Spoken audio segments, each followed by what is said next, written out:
Everyone. तो आज हम अपना स्टार्ट करते हैं फार्मा सेकंड में, जो आपकी यूनिट फर्स्ट आती है, drugs used in disorders of ENT and I. इसका जो आपका इम्पोर्टेंट टॉपिक है वो हमारा एंटीहिस्टामिन है, जो कि हमारा सबसे ज्यादा मोस्ट इम्पोर्टेंट ड्रग है और रिपीटेड क्वेश्चंस में एक होती है। और इस यूनिट में केवल यही मोस्ट इम्पोर्टेंट है जो कि आपको पढ़ना ही पढ़ना है। तो ये मैंने नोट्स इस तरह से प्रिपेयर किए हुए हैं कि आप एक बार लेक्चर देख लीजिएगा और नेक्स्ट अपना रिवीजन कर लेना इसको देखने के बाद, तो आपको एकदम क्लियर हो जाएगी। ठीक है, अपना स्टार्ट करते हैं।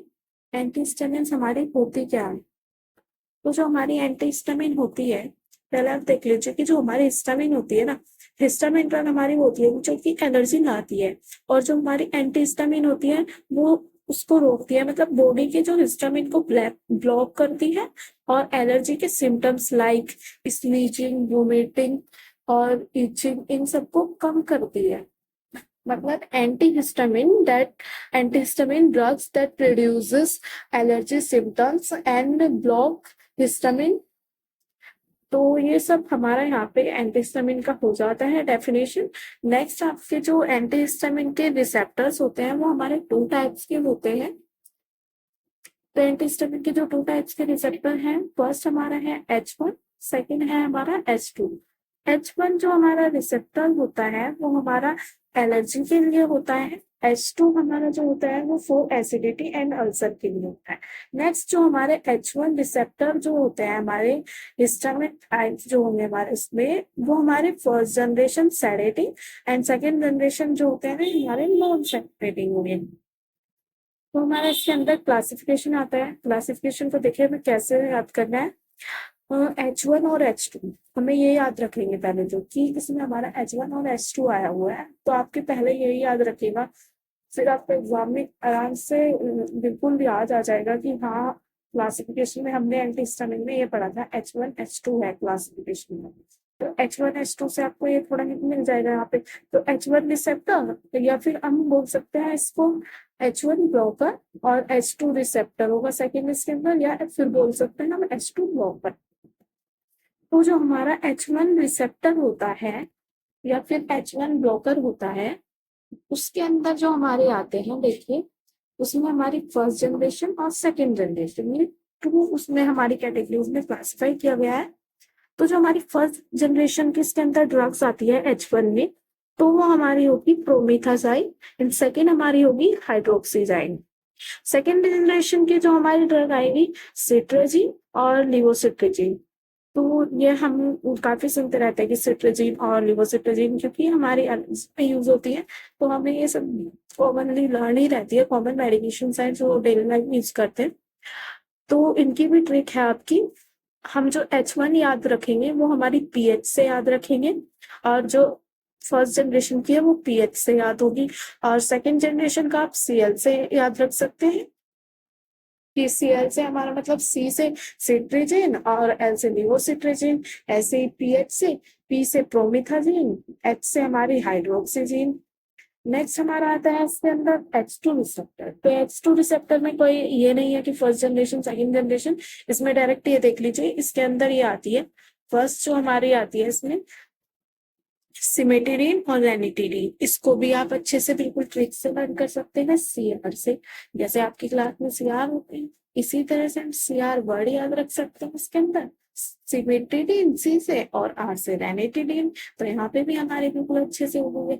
ये देखिए पीएच, सीएल और सीआर। और जो मैंने क्लासिफिकेशन आपको बताया था, याद क्या रखना है एंटीहिस्टामिन आते ही, कि हमें ये एलर्जी के सिम्टम्स को हमारा कम करता है और हिस्टामिन को ब्लॉक करता है बॉडी में आने से। और जो हमारा क्लासिफिकेशन देखते हमें याद रखना है कि H1 H2 से है, और उसमें H1 की हमारे दो जनरेशन होगी। दो जनरेशन में फर्स्ट जनरेशन का जो हमारा एग्जाम्पल वो हम पीएच से याद करेंगे, सीएल से हम करेंगे सेकेंड जनरेशन के, और सीआर से करेंगे ना H2 रिसेप्टर के एग्जाम्पल्स। आई होप आपको यहाँ पे समझ आ रहा होगा। और नेक्स्ट हमारा आता है मैकेनिज्म ऑफ एक्शन, जो हमारे H1 रिसेप्टर्स के लिए है। वो हमारा जो हिस्टामिन रिसेप्टर को ब्लॉक करता है, एलर्जी सिम्टम को स्टॉप करता है। ये हमारा H1 ब्लॉकर्स के लिए, मतलब H1 रिसेप्टर के लिए। नेक्स्ट जो हमारा मैकेनिज्म ऑफ एक्शन है वो हमारा H2 रिसेप्टर का होगा, जो हमारा गैस्ट्रिक एसिड कम सिक्रीट करते हैं और अल्सर को ट्रीट करते हैं। मैंने पहले भी बताया था कि अल्सर को भी ट्रीट करते हैं।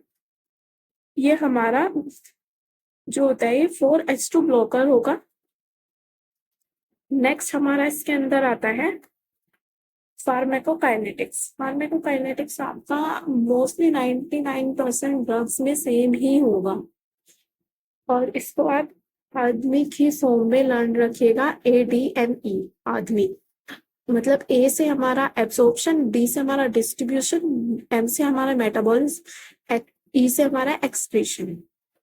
तो आपको यहाँ पे जो ए से होगा वो हमारा एब्सॉर्प्शन कहाँ पे होगा, ड्रग का स्टमक में, डिस्ट्रीब्यूशन हमारा बॉडी के अंदर होगा, मेटाबॉलिज्म हमारा एम से जो होगा लीवर, ई से जो एक्सक्रीशन होगा वो हमारा यूरिन के अंदर होगा, यूरिन के थ्रू हम उसको एक्सक्रीट करेंगे। ठीक है।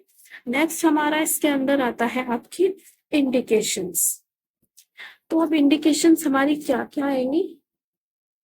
इंडिकेशंस हमारी होती है, आप यहाँ पे भी ट्रिक से लर्न रख सकते हैं, NaUV। वैसे जो इंडिकेशन, कॉन्ट्रा इंडिकेशन और जो हमारे साइड इफेक्ट्स हैं ये मोस्टली कॉमन आप याद रख लोगे तो वो भी ठीक है, लेकिन ये है कि इंडिकेशन हमें 2-3 ऐसी लर्न करनी होगी कि जो पर्टिकुलर एक ड्रग की है। बाकी आप कॉन्ट्रा इंडिकेशन और साइड इफेक्ट्स का आप सेम लिख सकते हैं, और आपको मैकेनिज्म ऑफ एक्शन, क्लासिफिकेशन, इन पे मेन फोकस रखना है। ये आपकी बिल्कुल अलग होती है और डेफिनेशन भी आपकी बिल्कुल अलग होती है। नर्सिंग रेस्पॉन्सिबिलिटी वो बिल्कुल सेम होती है, वो भी मैंने टेलीग्राम चैनल पे शेयर करी हुई है। जो टेलीग्राम चैनल पे जो हमारे सारे नोट्स हैं वो सब कुछ है उसमें, इंपॉर्टेंट टॉपिक्स वगैरह सब कुछ, चैनल को ज्वाइन कर लीजिएगा। तो इंडिकेशंस में हमारे देखिए फर्स्ट आती है एलर्जी, सेकंड आती है नोजिया, थर्ड आता है अल्सर, फोर्थ आता है वोमिटिंग। इंडिकेशन आप यही है सेंस थोड़ा लगा के यहाँ पे लिख सकते हैं कि जैसे हम पहले ही हिस्टामिन, एंटी हिस्टामिन पढ़ रहे हैं, उसमें मैंने ये बता दिया था आपको H1 और H2 के बारे में कि एलर्जी के लिए है और H2 एसिडिटी एंड अल्सर के लिए। या आप लिख सकते हैं आराम से, 1-2 आप लिख लोगे। नोजिया वोमिटिंग आपकी मोस्टली कॉमन ही होती है। थर्ड आपका आता है यहाँ पे जो होगा, इसके अंदर हमारा नेक्स्ट टॉपिक है कॉन्ट्राइंडिकेशन। फर्स्ट हमारी आएगी प्रेगनेंसी में, लैक्टेशन, और third hyper sensitivity, fourth liver disease, fifth glaucoma. तो ये आपकी कॉन्ट्राइंडिकेशन है जहाँ पे हमको इसको यूज नहीं करनी है। फिर हमारा आता है next topic side effects. Side effects हमारे क्या क्या हो सकता है? हेडेक, ये भी हमारा कॉमन ही होता है, बाकी के भी हमारे कॉमन ही है। Dizziness and dry mouth, confusion and mouth stickiness. तो यहाँ पे हम ये चीजें करते हैं। नेक्स्ट हमारा आता है जो हमारा रोल होता है, रोल हमारा वास्ट है इसमें। रोल आपका आता है, इसमें हमें मॉनिटर करना होता है सिम्टम्स को, सेकंड ऑब्जर्व करने होते हैं साइड इफेक्ट्स को, थर्ड हमें drug with food, drug with food मतलब हमें फूड के साथ ड्रग को देना होता है। लास्ट हमारा अवॉइड करना होता है अल्कोहल को। और हाँ, आप इसमें कितनी सारी रेस्पॉन्सिबिलिटी है वो आप आपके जितने, मतलब ये मेरे 1 पेज के नोट्स है तो उसमें इतना लिखा है कि आप एग्जाम में लिखाओ, तो आप इसको काफी अच्छे से अपनी लैंग्वेज में इसको बना के लिख सकते हो, बहुत अच्छे से, बहुत काफी बड़ा लिख सकते हो आप इसमें। मैंने तो 1 पेज में ला दी है ये ड्रग। बाकी आप इसको जैसे आपके मार्क्स के अकॉर्डिंग क्वेश्चन पूछा गया ना, उसके अकॉर्डिंग आप लोग पूछिएगा। तो रोल में आप काफी चीजें ऐड कर सकते हैं, जैसे हमको रिकॉर्ड मेंटेन करना होगा, डॉक्यूमेंट वगैरह, ये सब। बाकी आप टेलीग्राम चैनल पे देख लीजिएगा, रेस्पॉन्सिबिलिटीज वगैरह मैंने शेयर कर दी है और ये नोट्स भी शेयर कर दूंगी। आई होप वीडियो आपको अच्छी लगी हो और ड्रग अच्छे से समझ आई हो, तो आप वीडियो को लाइक कर दीजिएगा और अपने फ्रेंड्स के साथ शेयर कर दीजिएगा। चैनल को भी सब्सक्राइब कर दीजिएगा, आगे की जो लेक्चर्स आएगी वो आप देखते रहिएगा, और बेल आइकन को भी प्रेस कर देना जिससे आपको पता चल जाएगा कि टेक्स्ट लेक्चर आ गया है। Thank you.